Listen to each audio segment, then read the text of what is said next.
Tenemos ya en línea a la doctora diputada provincial Agostina Vilaggi. Muy buenos días, bienvenido a los micrófonos de Radio Parque. Julieta y Guille, la saludamos en esta mañana. Buenos días, diputada. Hola Juli, hola Guille, un gusto hablar con ustedes, gracias por este llamado. Queríamos hablar con usted, distintas cuestiones y empezar por la inauguración de las sesiones legislativas con la presencia del gobernador Gildo Infran. No, por supuesto, es un discurso para la militancia o para ellos interno porque no refleja lo que realmente sucede en cada rincón de la provincia. Habló de grandes obras de infraestructura, de hospitales, de salas de primeros auxilios, pero todavía tenemos un conflicto con Yacer Vía Clisa y Yacer, que es la obra social más importante de la provincia, que no puede, sus afiliados que están afiliados de manera compulsiva no pueden atenderse en los sanatorios privados o con los médicos con los que se venían atendiendo y están expulsados y obligados a atenderse en el sistema de salud público o bien pagar una consulta privada. Entonces habla de lo que él cree que es bueno, de la construcción de hospitales, pero se olvida que los hospitales o que el servicio de salud también necesita tener personal idóneo, médicos bien pagos, enfermeros bien pagos, y entonces claramente es una realidad que es un discurso que no concuerda con la realidad. Lo mismo cuando habló de educación, dijo que Formosa es la provincia que menos repitencia tiene, sí, pero tenemos que recordarnos que el año pasado se aprobó una disposición del Ministerio donde se establecía que los alumnos podían pasar con 19 previas de curso. Entonces claramente eso va a hacer que indudablemente las estadísticas de repitencia sean bajas o escasas. Habló de la creación de empleos de trabajo, de que Formosa es una de las provincias que más empleo ha generado, pero sin lugar a dudas creo que es una de las que más ha expulsado en estos últimos tiempos a jóvenes o a familias que de repente se encuentran en una situación desesperante por la falta de trabajo o los sueldos muy bajos que se perciben en la provincia y la única salida que tienen es ir a otro lugar a buscar un mejor futuro. Entonces claramente está totalmente fuera de foco, fuera de realidad. Lo mismo con el tema del agua, ¿no? Dijo que en Formosa no falta agua, de que se hacen obras, que hay obras o que están proyectando obras importantes de infraestructura, cuando todos los años tenemos el mismo problema en el interior de la falta de agua, siempre echándole la culpa al gobierno de Macri, ¿no? Como si fuese que en 4 años el gobierno de Macri pudo haber causado tanto desfasaje o desmanejo en la parte económica, una inflación que viene ya de hace muchísimo tiempo, que se va cada vez carcomiendo más el ingreso de los formoseños, y parece que eso es culpa de Macri, de la guerra de Ucrania y de las grandes empresas que son las formadoras de precio. O sea, no hay ninguna autocrítica en el gobierno de Infran donde diga, bueno, esto tenemos que mejorar, esto tenemos que hacer. No, solamente son todas cosas que él cree en su realidad paralela de que Formosa es la mejor provincia de la Argentina. Yo creo que lo del superávit es una mentira, porque si uno analiza el presupuesto, cuando nosotros nos mandan a la legislatura para analizar el presupuesto, vemos que la provincia de Formosa paga intereses. Si uno paga intereses es porque tiene una deuda, y si uno tiene una deuda no puede hablar de que es una provincia desendeudada y con superávit propio. Es un dato más del relato de Infran, pero eso no quita de que Formosa recibe muchísimo dinero por parte del Estado Nacional a través de la coparticipación, y que tiene recursos para destinarlos a estos sectores, como bien decíamos, educación, los docentes que se quejan de los docentes que se manifiestan por los bajos sueldos, que siempre fue una problemática en la provincia, los bajos sueldos de los docentes, un trabajo tan importante que hay que valorizarlo porque son los que educan y los que forman a las futuras generaciones, los productores que están siempre al pie del cañón, que son los que generan fuentes de trabajo, los que trabajan y pagan sus impuestos, los que contribuyen al sector privado, que son sectores importantes y actores importantes de la provincia al que el gobernador siempre les da la espalda, ¿no? Y también hablar de esa mala no es mala costumbre la palabra, porque es mucho peor esa idea de Infran de utilizar la escuela pública como tribuna para ejercer propaganda política, que la verdad que a uno cuando lo escucha le da escalofríos ver cómo utiliza a los niños para hacer su propaganda política del modelo formoseño. Así que es lamentable lo que sucede, que ya no es nuevo, que viene sucediendo hace tiempo, que nosotros siempre lo denunciamos y tratamos, ¿no?, de que eso vaya cambiando. Por eso también estamos en la oposición trabajando y generando ideas y proyectos para que la gente entienda que Formosa es una provincia que tiene muchísimo para dar, para explotar, que está ubicada estratégicamente en el mapa, tiene una buena ubicación como para explotarla y proyectarla, que si nos comparamos con nuestras provincias pares, en donde no hay una diferencia climática ni tampoco de tierra, podemos decir que Chaco y Corrientes nos sacan años luz en cuanto a infraestructura, desarrollo, crecimiento económico, y sin embargo nosotros seguimos en el atraso, pero no porque no podemos, sino porque hay una decisión del gobierno de ponerle un pie en la cabeza de la provincia y no dejarla crecer. Así es.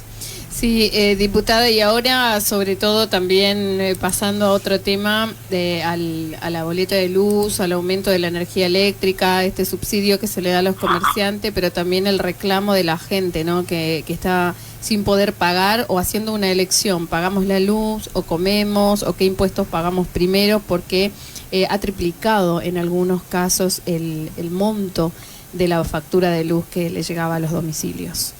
Ustedes han hecho una presentación. Me hiciste acordar porque sobre ese tema también se refirió en su discurso. Y Fran dijo que el 96% de los hogares formoseños, el 94% de los hogares formoseños está subsidiado y que solo el 6% paga tarifa plena.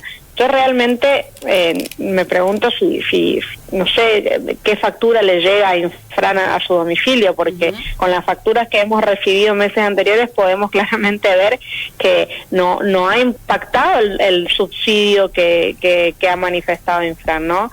Las facturas vinieron con un aumento de más del 300 y en algunos casos del 400% de familias que incluso se han inscrito al subsidio y que podrían percibirlo y que de repente reciben facturas de 15.000, 20.000 pesos, poniendo, así como vos decís, en esta opción de o pago la energía eléctrica o resuelvo la parte familiar, la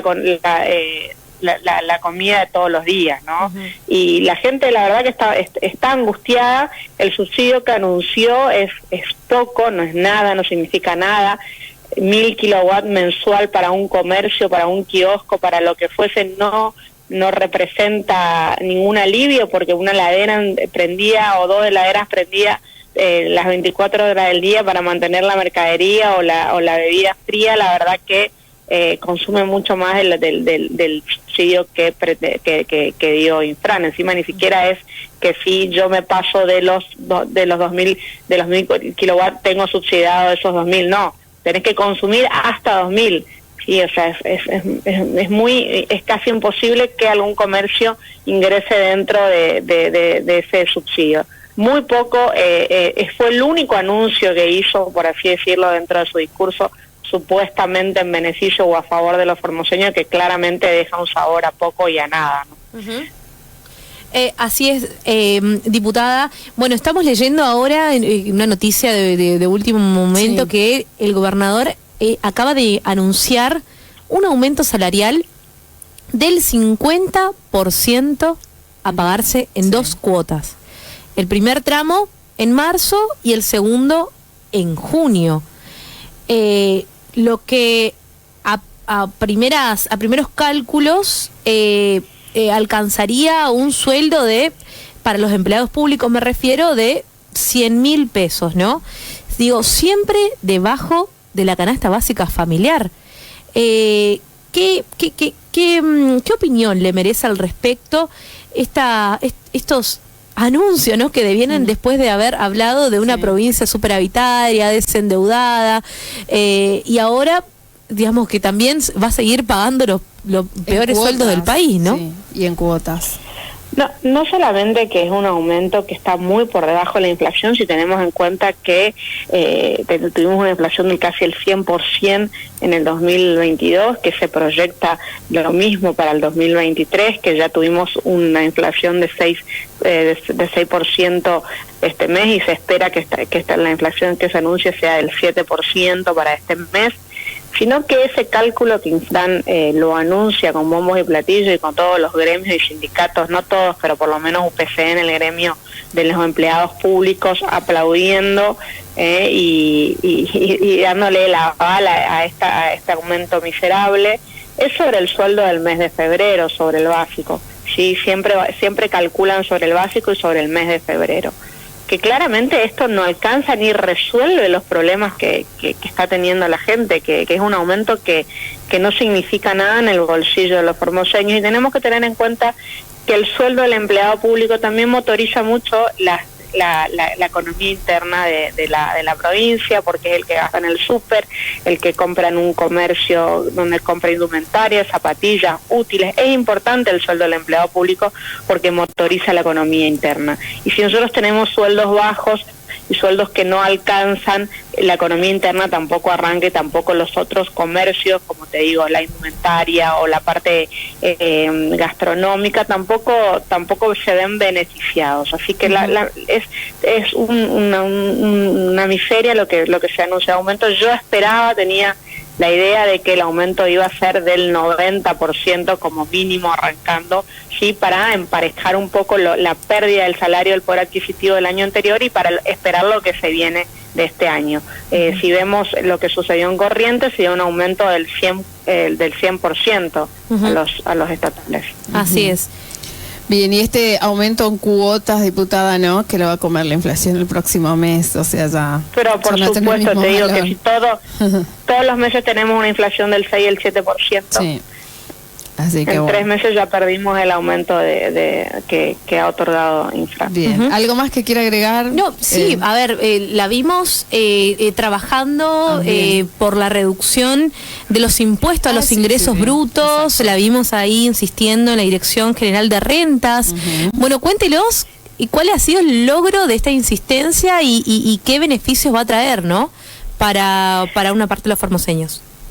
Bueno, la verdad que la parte impositiva en Formosa o tributaria está muy distorsionada y es muy abusiva, ¿no? Cómo está estructurado nuestro sistema impositivo tributario es muy abusivo para el sector privado, que tiene que afrontar pagos todos los meses de impuestos que aumentan todos los meses, las tasas de todo tipo de tributo aumenta considerablemente. Tenemos alícuotas de ingresos brutos mucho más altas de lo que tienen otras provincias de la región, incluso del centro del país. Tenemos una forma de recaudación distorsiva, como es la aduana interna, que yo ya la he denunciado, que está apostada ahí en el ingreso a Mansilla o en otros ingresos donde ingresan mercaderías a la provincia. Y tenemos una Dirección General de Rentas que se arroga facultades que no las tiene, como es, por ejemplo, aumentar los mínimos a pagar de ingresos brutos. Y esto por ahí es algo muy técnico, por eso voy a tratar de ser lo más clara posible para que se entienda y para que la gente me entienda. Cuando uno se da de alta en AFIP y en rentas porque tiene un emprendimiento privado, ya sea porque es monotributista y es plomero, o tiene un kiosco, o vende indumentaria o lo que fuese, se anota en rentas, se empadrona y tiene que pagar ingresos brutos. Eso quiere decir que todos los meses una persona, sobre la facturación que tiene que pagar una alícuota de ingresos brutos que ronda entre el 3% a otras alícuotas superiores.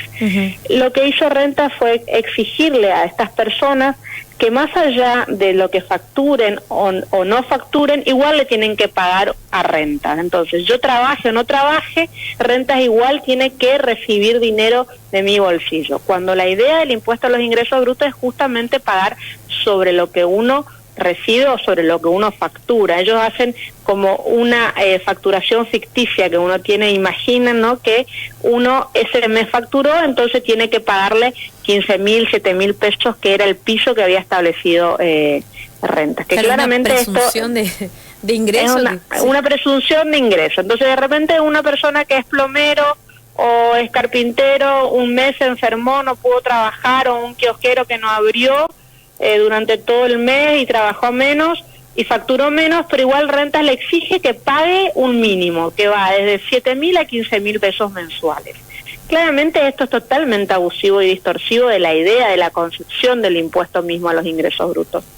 Se logró que Rentas reduzca a la mitad el monto a pagar, ¿no? Lo que se exige. Igual esto es una medida media, porque en realidad no satisface lo que necesita el contribuyente, que es pagar sobre lo que factura, no sobre lo que Renta imagina que uno factura o lo que uno tiene.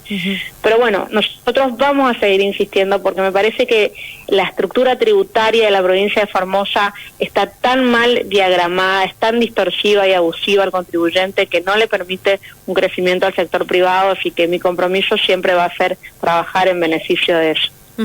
Y sin dudas ha sido por la insistencia en su presentación, porque realmente nosotros no lo hemos escuchado y tampoco no nos hubiéramos enterado al solo efecto, digo, de que la sociedad y que los contribuyentes más que nada entiendan qué es lo que le están cobrando, que en definitiva, como usted dice, ¿no? Es absolutamente abusivo en comparación con otras provincias y con la forma en la que se aplica acá en la provincia de Formosa. Lo hacen por resolución ministerial de manera solapada, sin levantar la voz, cuando eso se debería tratar también en la legislatura, porque es materia impositiva y todo lo que está referido a la creación o modificación de impuestos tiene que ser tratado en la legislatura. Lo hacen así para que la gente no sepa, para que la gente se desayune y quede ahí y esté obligada a pagar, porque si no pagás, después viene la deuda, los intereses y todo se hace mucho más cuesta arriba. Yo hice una presentación en la legislatura de la provincia donde presenté un proyecto de ley solicitando la derogación de esas resoluciones y de esa metodología abusiva, y también me fui a la Dirección de Rentas donde presenté una nota, pedí hablar con la directora, que las funcionarios lastimosamente nunca reciben, nunca se prestan al diálogo. Uno va a hablar, a buscar explicaciones, a consensuar, a ver salidas, pero no, ellos se encierran en su oficina y el diálogo está totalmente cortado, no se puede llegar a los funcionarios públicos cuando, bueno, claramente la función de ellos también es dar explicaciones de lo que hacen en su trabajo.